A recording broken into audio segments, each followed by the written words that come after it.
Jelas. Jelas ya. Oke ya, Assalamualaikum warahmatullahi wabarakatuh. Salam sejahtera buat kita semua. Selamat malam, Sampurasun ya semuanya. Ya, perkenalkan mungkin ada yang belum kenal. Nama saya Mike Pratama Jaya. Ya, biasa dipanggil Mike. Kalau Restu biasanya manggil saya Adut. Ya, nggak tahu kenapa teman-teman tuh banyak yang manggil saya Adut. Ya, ternyata setelah saya teliti dan telaah, ya Adut itu ada artinya ya. A itu aku, D itu di sini, U itu untuk, T itu teman. Ya, berarti adu tuh aku di sini untuk teman. Ya, oke tadi Bapak Ibu saya udah menyaksikan atau mendengarkan apa yang disampaikan oleh Pak Restu ya, Kang Restu itu sangat luar biasa ya. Jadi beliau menyampaikan untuk mendongkrak bagaimana pertumbuhan jaringan itu bisa eh, ada di daerah Bapak Ibu semua ketika mudik ya. Di sini saya tidak akan banyak sebetulnya yang disampaikan, hanya beberapa poin. Tapi ini mudah-mudahan bisa jadi bekal Bapak Ibu semua, rekan-rekan semua menjadi bekal ya ketika nanti pulang ke kampung halaman. Yang pertama mungkin begini ya, saya mau bicara dari sisi yang lebih global mungkin ya, atau lebih luas. Saya tidak akan bahas hanya dari satu sudut pandang gitu, tapi dari beberapa sudut pandang. Karena saya percaya Bapak Ibu yang ada di Zoom meeting pada kesempatan malam hari ini hadir dari berbagai latar belakang. Ya, mungkin ada yang sarjana, ada yang S2, mungkin juga ada yang di sini bisa dibilang mungkin pegawai negeri sipil atau ada juga yang mungkin seorang profesional gitu ya. Tapi di sini kita bisa dibilang kita membicarakan hal yang bisa ngebuka paradigma kita tentang bisnis ini gitu ya. Nah, kalau kita bicara bisnis ataupun usaha, ya, oh ada yang kuli bangunan, ya. Jangan salah, saya punya teman dulunya kuli bangunan, sekarang jadi kontraktor, Bapak Ibu ya. Jadi apapun profesi kita saat ini, kita jalanin, ya, kita bersyukur, kita maksimalkan. Tapi dengan adanya sebuah kendaraan baru juga yang sekarang kita kerjakan bersama-sama yaitu PT BES, itu bisa menjadi shortcut ataupun bisa jadi batu loncatan kita untuk impian-impian kita selanjutnya. Wah, ada tukang las juga ya. Luar biasa ya. Bapak Ibu, saya pun sama, latar belakang saya ini pedagang, Bapak Ibu ya. Pedagang ya. Pedagang palu gada, apa lu mau gua ada ya Bapak Ibu ya. Jadi orang mau nanya, Mike punya tukang jahit nggak punya, Mike punya ini nggak punya, pokoknya apa lu mau gue ada gitu ya. Karena prinsipnya dalam hidup itu yang penting adalah kita berani dulu gitu ya, tapi beraninya pun dalam hal-hal melakukan hal yang positif ya. Jangan sampai ditanya berani nggak itu manjatin tebing ambil buah mangga, berani jangan Bapak Ibu ya. Jadi harus beraninya hal-hal yang positif. Oh, ibu rumah tangga juga ada banyak ya, sama ya Bu, istri saya juga ibu rumah tangga, IRT sambil dagang, mantap ya. Nah, jadi begini Bapak Ibu ya, saya mau buka sedikit paradigma Bapak Ibu ya, ketika nanti sebetulnya momentum Lebaran sekarang ini berbeda sama Lebaran-Lebaran sebelumnya. Kalau Bapak Ibu sedikit apa ya namanya peka gitu ya, Lebaran ataupun di bulan puasa ini tuh sebetulnya adalah ajang untuk kita bisa menyampaikan sebuah informasi baru ya, karena begini nih. Sekarang ini kerasa banget kalau bulan puasa itu kalau lagi buka bareng ya, itu tuh temanya aja buka bareng. Padahal saya yakin itu ajang untuk saling show off atau saling siapa nih yang paling sukses, betul nggak? Itu waktu baru buka bareng, belum lagi Lebaran. Kalau Lebaran sama keluarga juga sama, itu biasanya sekarang itu jadi ajang adu gengsi Bapak Ibu ya. Siapa yang mobilnya paling bagus, siapa yang rumahnya paling bagus, siapa yang uangnya paling banyak, betul nggak? Bahkan kadang acara itu nggak dimulai ketika orang yang paling uangnya banyak itu belum datang. Jadi saya nggak setuju kalau ada yang bilang uang nggak bisa beli kebahagiaan. Menurut saya bisa. Contoh ada emak di kampung ditelepon, mak ini uang buat berangkat umroh. Ya, apakah itu nggak memberikan kebahagiaan? Pasti memberikan kebahagiaan. Anda yang punya istri, sayang ini uangnya ditransfer ya buat beli tas Hermes. Apakah itu tidak bisa membeli kebahagiaan? Atau anak-anak, ayah, ibu, saya pengen sekolah di sekolah favorit. Ya kan? Apakah itu tidak bisa memberikan kebahagiaan? Memang, ya. Uang itu bukan segalanya, tapi segalanya butuh uang. Itulah sebabnya kenapa kita semua di sini masih bekerja, ataupun masih berdagang, ataupun masih berniaga. Apalagi itu ada TKI di Jepang, luar biasa ya. Sampai jauh-jauh ke Jepang itu ngapain? Pasti cari uang. Betul ya? Jadi kita tidak akan membicarakan hal-hal yang kasarnya hanya bersifat emosional, tapi kita buka logika kita dalam hal meraih sebuah impian, Bapak Ibu ya. Kalau Bapak Ibu tanya kepada saya gitu, apakah saya udah sukses gitu ya? Tergantung sudut pandang gitu ya. Tergantung sudut pandang, suksesnya itu dari sisi mana. Kalau kita bicara saya ini sehat juga udah bisa dibilang sukses, bisa. Saya misalnya punya uang 100 juta dibilang sukses, bisa? Ya bisa. Tergantung sudut pandang kita sukses ini dari mana.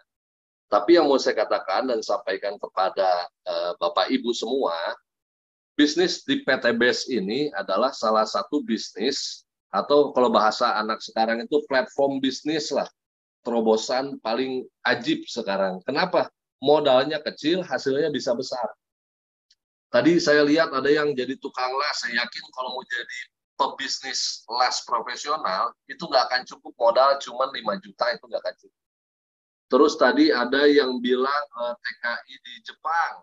Nah, mau terbang ke Jepang aja itu nggak cukup pakai uang 1 juta, Bapak Ibu. Ya. Sedangkan gabung di bisnis PT BES, ngambil paket basic aja modalnya cuma 2.500.000. Gitu ya. Jadi saya bilang ini bisnis yang modalnya super duper murah dan super duper kecil.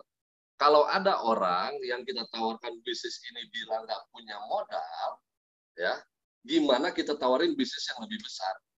Ya. Nah, saya mau nerapin ke Bapak Ibu sekarang begini, ya. Tadi kita bicara latar belakang, ya.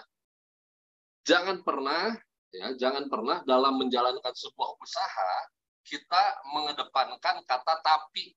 Itu tuh nggak boleh. Ya, misalnya gitu tuh, tadi usaha bakso ya. Saya mau buka usaha bakso tapi modalnya 40 juta. Ya kan? Akhirnya gara-gara kata tapi, akhirnya nggak jadi buka usaha bakso. Saya mau bisnis las, tapi saya nggak punya modal. Karena kata tapi itu, bisnis lasnya nggak jadi jalan.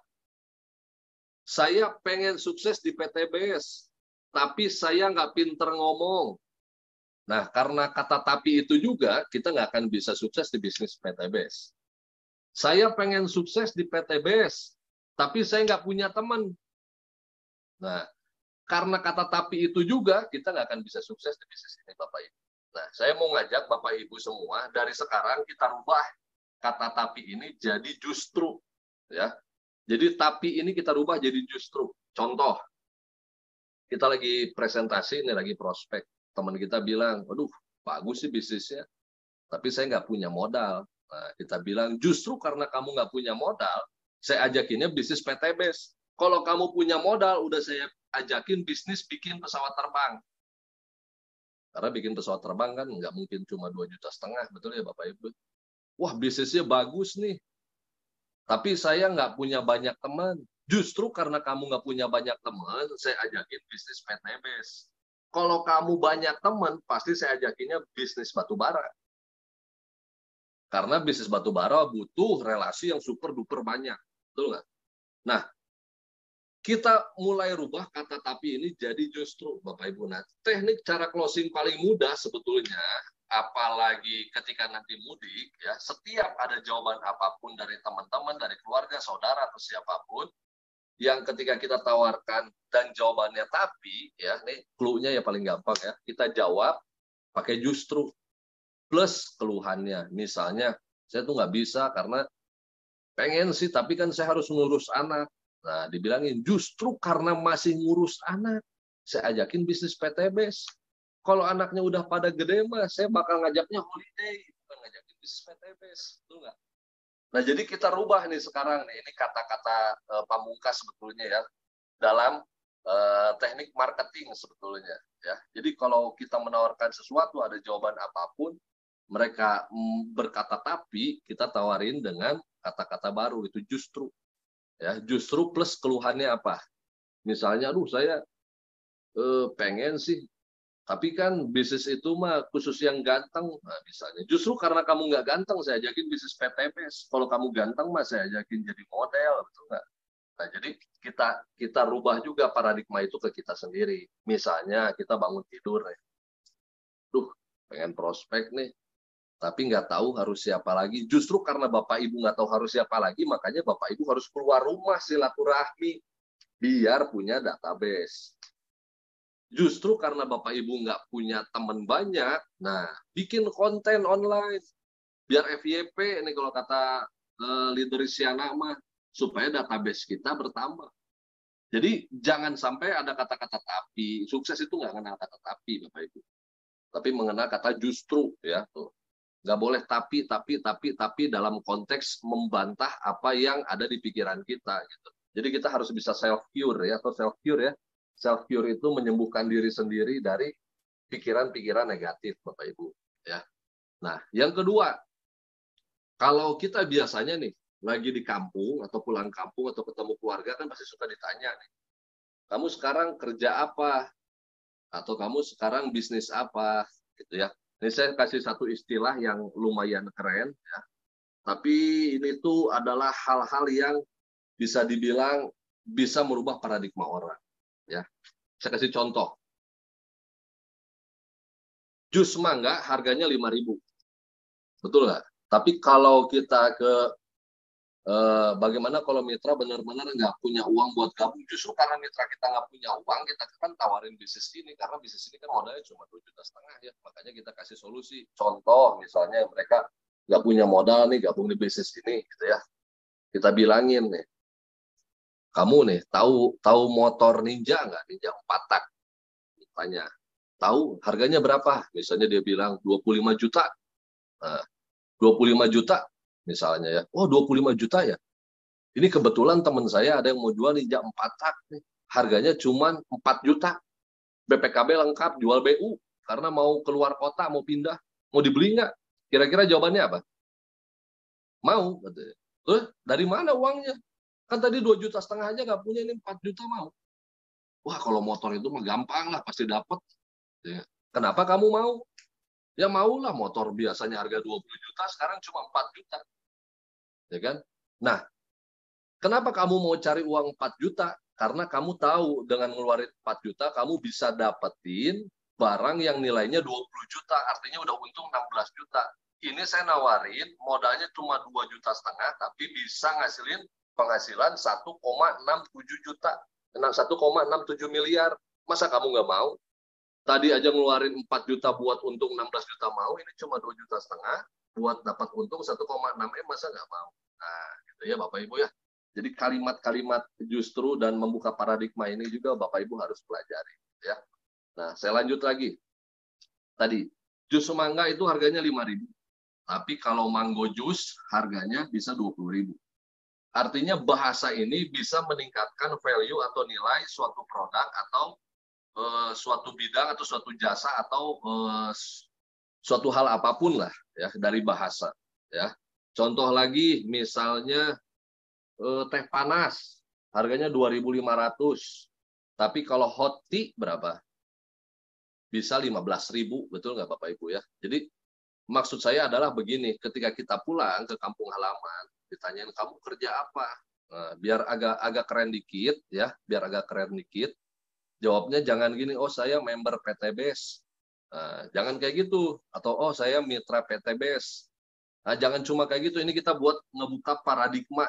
Ya betul, cuma beda nama tapi artinya sama. Betul, betul. Tapi tetap yang ditangkap orang berbeda. Gitu ya. Nah, ketika ditanya kamu kerja apa sekarang? Oh saya mitra di PTBS. Emang keren PTBS-nya mah. Cuman ketika kita mau mengclosing atau menggiring ataupun membuka paradigma orang, kita harus kasih bahasa yang menurut mereka tuh agak, wah kayaknya ini mantap nih yang ditawarin. Nah, jangan mitra atau cuma member. Bukan salah ya, tapi ini teknik ketika nanti pulang kampung, ya. Bapak Ibu bisa bilang begini, oh alhamdulillah saya sekarang jadi prinsipal di PTBS. Wih mantap nggak tuh? Prinsipal di PTBS. Prinsipal ini adalah identik dengan perwakilan seseorang, perwakilan perusahaan, gitu, yang melakukan dealing dengan pihak lain gitu ya. Makanya kita bisa jawab ya, alhamdulillah sekarang udah jadi prinsipal di PTBS. Karena wah, prinsipal di PTBS apaan tuh? Nah, karena dia nanyain apaan tuh, kan kita bisa bicarakan yang selanjutnya Bapak Ibu ya. Artinya dia minta di prospek ya. Jadi bisa gunakan kata prinsipal ya. Prinsipal ini artinya perwakilan perusahaan. Kita kan emang perwakilan perusahaan, betul nggak? Nah, jadi ketika pulang, ya alhamdulillah jadi prinsipal di PTBS. Oh, PTBS itu apa? Ya, PTBS adalah perusahaan besar. Dia ini bisa dibilang berkontribusi besar dalam dunia sektor pertanian karena dia bisa menghasilkan pupuk yang bisa meningkatkan hasil pertanian. Terus dia juga punya produk yang bisa akhirnya menyelamatkan emisi kendaraan kita, bahkan bisa bikin kendaraan jadi irit. Ini perusahaan luar biasa, teknologi dan gagasannya ini mantap untuk kebutuhan anak bangsa misalnya ya. Terus dia juga punya produk yang bisa bikin orang itu jadi sehat karena dia punya produk juga sektoral kesehatan gitu. Jadi apa yang dibutuhkan sama masyarakat gitu ya, apa yang dibutuhkan sama masyarakat perusahaan ini punya. Ya alhamdulillah sekarang saya diangkat jadi prinsipalnya. Tapi ini perusahaan kebetulan nih lagi nyari kemitraan nih sama orang-orang di kampung-kampung kayak begini, atau di desa-desa begini, atau di kota ini. Misalnya Bapak Ibu pulang ke Cilacap, perusahaan lagi cari juga nih mitra di Cilacap. Cuman ya nggak bisa langsung ke perusahaan, harus lewat prinsipal. Nah kebetulan saya prinsipalnya, jadi nanti bisalah kita ngobrol. Cukup titik sampai situ dulu.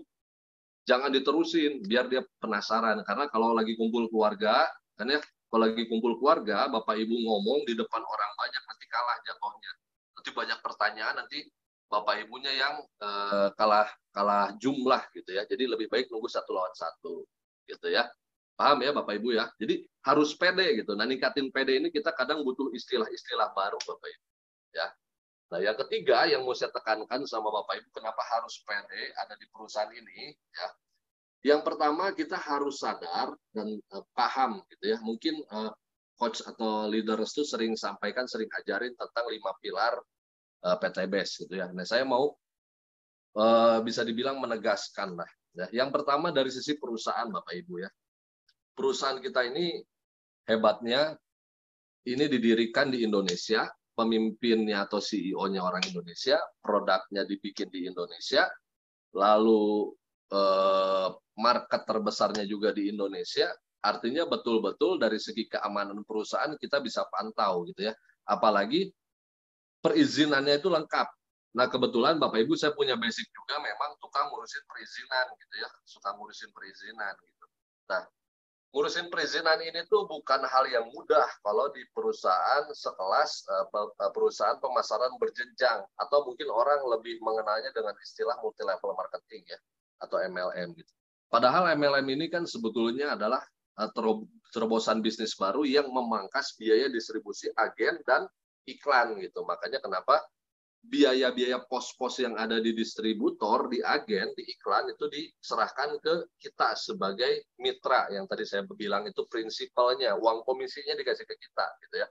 Nah, kita harus lihat setiap kita mau kerja apapun ya atau bisnis apapun, partner kita ini perusahaannya seperti apa. Kita harus pelajari dulu company profile-nya gitu. Kebetulan profil perusahaan kita ini udah sangat jelas gitu ya. Apalagi pimpinan kita Pak Haji Febrian juga orang Indonesia, rumahnya di Bandung gitu ya. Nah, jadi kita harus punya PD yang pertama adalah yakin sama perusahaannya gitu Bapak Ibu. Yang kedua yakin sama produknya. Gimana caranya yakin sama produknya? Tentu harus dicoba. Makanya di lagu itu saya bilang, cemplung di motor, cemplung di mobil, cemplung di kiri, cemplung di kanan gitu. Kiri kanan tuh maksudnya apa? Suruh mitra kita yang di kiri juga pakai produknya, dan suruh mitra kita yang di kanan juga pakai produknya.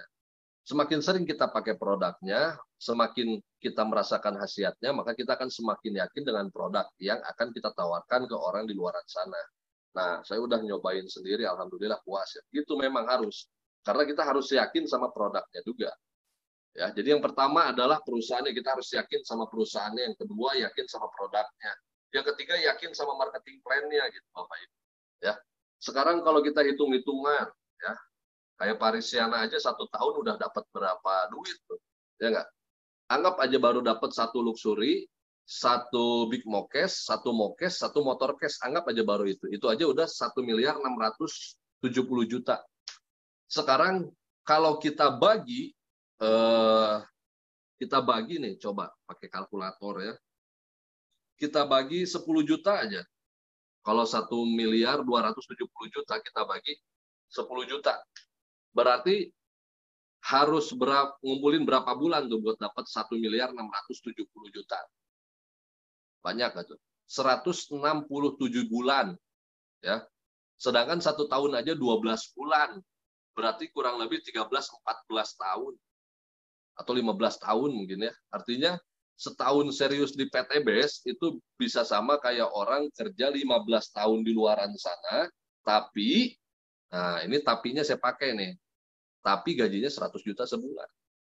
Justru karena gaji kita nggak 100 juta sebulan, makanya kita harus kerjain habis-habisan PTBS. Gimana caranya supaya kita bisa nawarin ke orang yang bisa dibilang ekonominya lebih tinggi dari kita? Ya, gini Bapak Ibu, orang yang ekonominya lebih tinggi dari kita, artinya mereka lebih sadar pentingnya mencari duit dibandingkan kita. Karena kita duitnya nggak lebih banyak dari dia. Dia duitnya lebih banyak dari kita karena dia lebih sadar bagaimana caranya nyari duit. Benar nggak? Nah, otomatis yang kita tawarin ke orang yang lebih banyak duit, ya, kita yang pertama harus pede dulu. Berarti pas kita mau nawarin, minimal setelannya bisa nyamain sama dia. Tapi tenang, orang yang beneran banyak duit biasanya cuma pakai kaos sama kolor, Bapak Ibu. Jadi nggak usah takut gitu ya. Nggak usah tegang gitu kalau nawarin orang yang lebih banyak duitnya dari kita. Kemarin, bulan lalu saya baru nawarin teman saya, teman partner usaha waktu zaman lagi COVID, Bapak Ibu ya, kebetulan beliau ini bisa dibilang supplier atau vendor atau orang yang megang tabung oksigen, tahu ya. Nah ini bosnya gitu ya. Emang bosnya. Jadi dia tuh kalau ditawarin bisnis 1-2 juta itu nggak mau. Tapi kalau ditawarin bisnis 100-200 juta baru mau gitu ya. Kemarin saya tawarin. Nawarinnya juga sederhana, bos. Ada bisnis baru nih, mainan baru. Wah, mainan apaan? Bisnis apaan? Adalah enak. Tapi uang receh ini malah buat bos mah. Emang apaan? Wah, tapi receh bos, hasilnya paling cuma se-M-an. Setahun paling se-M600 lah. Ya lumayan dong, se-M600. Dia bilangnya lumayan ya, berarti dia udah pernah dapatin setahun lebih dari se-M600. Bapak Ibu perlu digarisbawahi. Ya lumayan lah se-M600. Kerjanya juga gampang. Ngapain? Udah nanti saya main ke sana. Ya. Akhirnya di sana saya ice breaking, tahu ice breaking ya? Ice breaking itu adalah teknik mencairkan suasana. Rumusnya adalah cari persamaan, angkat, terus jatuhin. Contoh, misalnya dia duitnya udah banyak. Ya. Wah si bos mah, ini cocok nih bisnisnya bos. Emang kan bos mah udah biasa main duit gede ya, ini cocok nih. Apalagi bos mah uangnya udah banyak banget diangkat. Ya, baru jatuhin. Tapi sayang bosnya, waktu buat keluarga kurang sekarang, nah dijatuhin. Jadi kita harus bisa tahu apa kekurangan atau kebutuhan dia. Atau misalnya kita lagi ngobrolin ice breaking tentang bola. Wah mantap ya kamu ya, paham banget bola, apalagi penggemar MU ya. Nah, cuman sayang kalah 7-0. Ya nggak, udah diangkat, dijatuhin gitu ya. Nah, ketika udah kita ice breaking baru kita masuk. Nih bos, kita ada bisnis baru sih, perusahaan dari Bandung gitu ya. Namanya PTBS. Modal kita mah nggak banyak bos, cuman kurang lebih 70 jutaan lah. Tapi setahun bisa ngasilin omset se-M lebih, se-M600. Caranya mah gampang bos, gitu ya. Iya betul ya, pakai priority ya. Jadi kalau ke orang yang lebih tinggi, ya intinya jangan tawarin modal yang basic. Kalau kita nawarin bisnis modal 2,5 juta itu nggak akan mau. Percaya mas, saya nggak akan mau.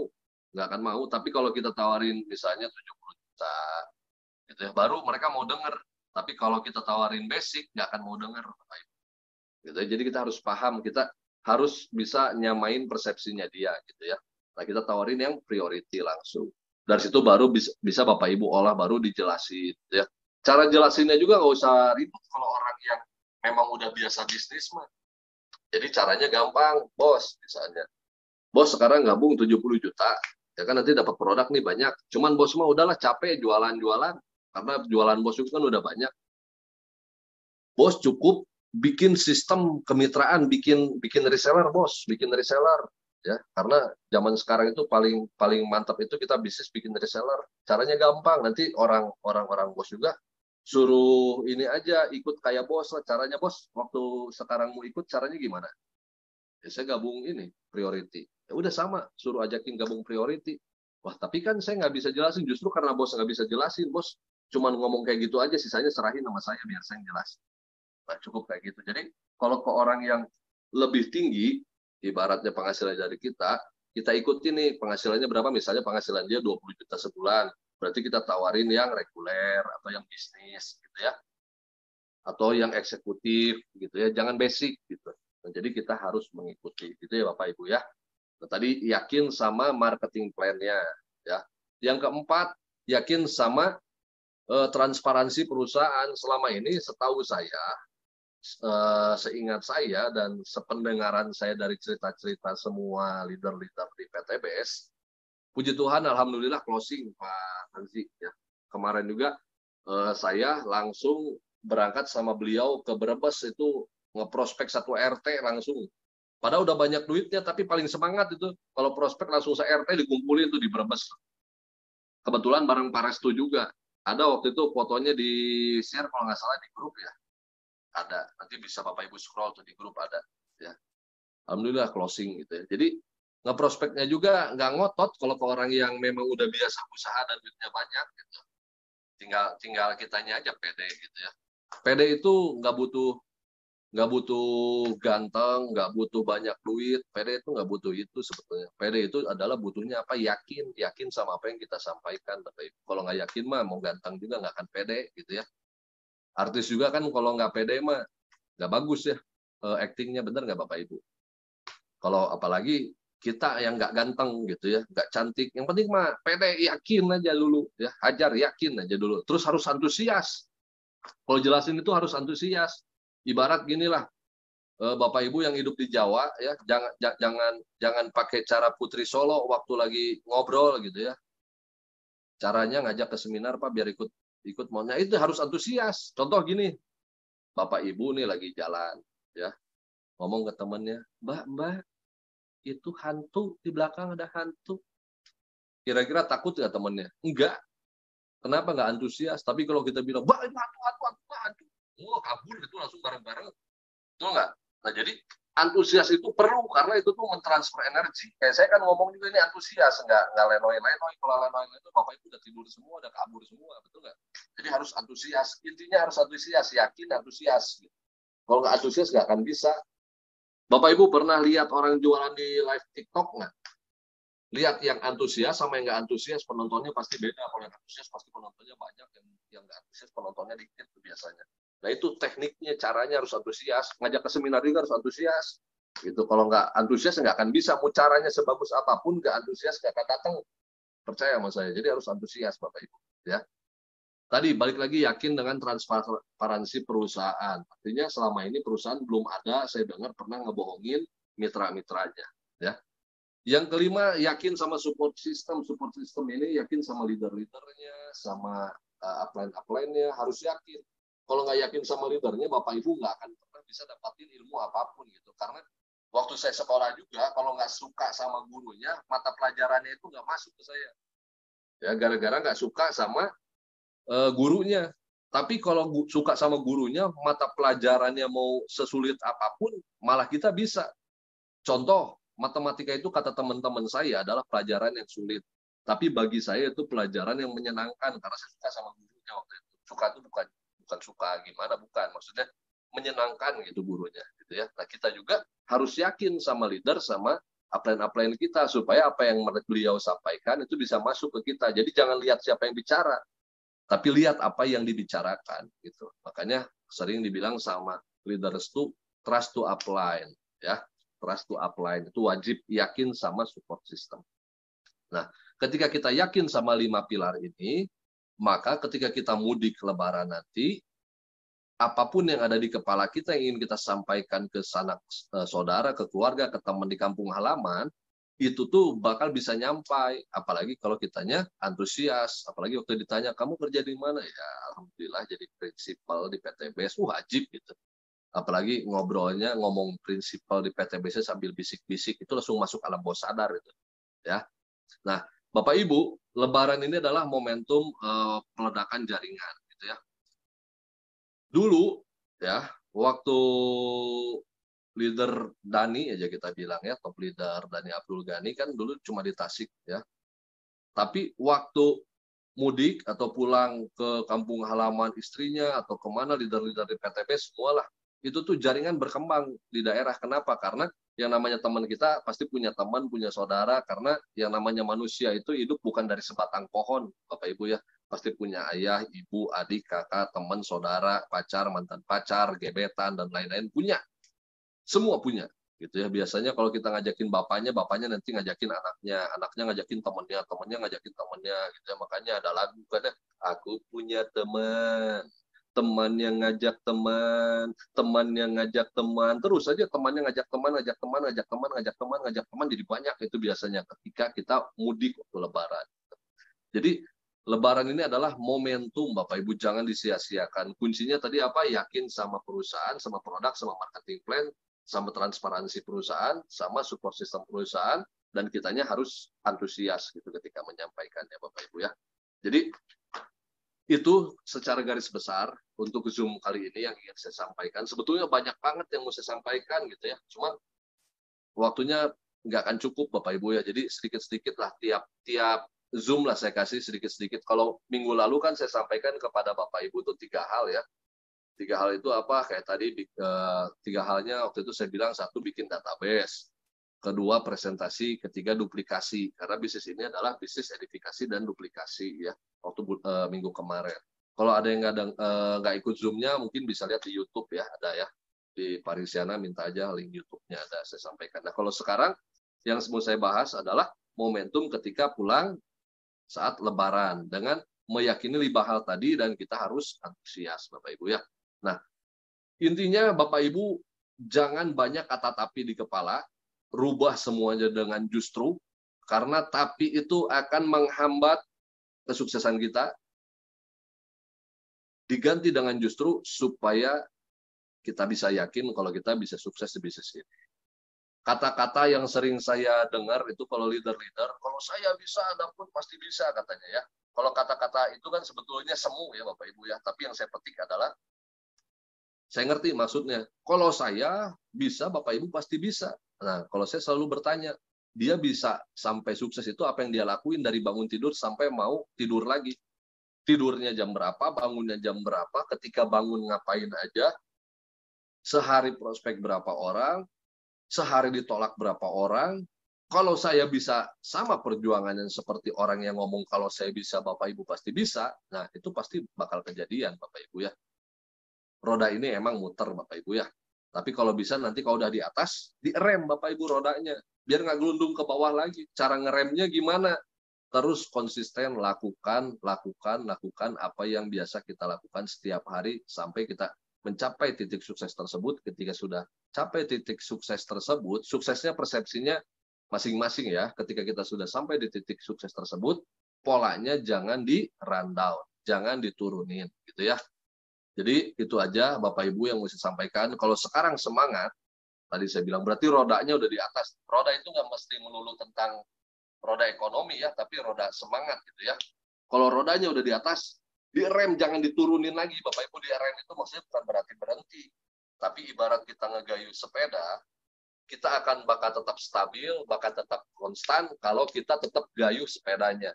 Ketika kita berhenti ngegayuh sepedanya, tinggal tunggu kapan kita jatuh dari sepeda, Bapak Ibu. Jadi lakukan semua setiap hari dengan senang hati, dengan bahagia, dengan berulang-ulang, lakukan terus ya, seperti orang menggayuh sepeda tadi Bapak Ibu ya. Nah, mungkin itu saja dari saya yang bisa saya sampaikan untuk Bapak Ibu pada malam hari ini. Mudah-mudahan kita masih bisa ketemu di kesempatan selanjutnya dengan materi-materi lain yang akan saya sampaikan kepada Bapak Ibu. Ya, akhir kata saya tutup dengan bahasa Spanyol kesayangan saya, Samjung di Pukes, yang artinya sampai jumpa di puncak kesuksesan. Ya, saya kembalikan kepada MC terbaik kita, Kang Risyana. Terima kasih.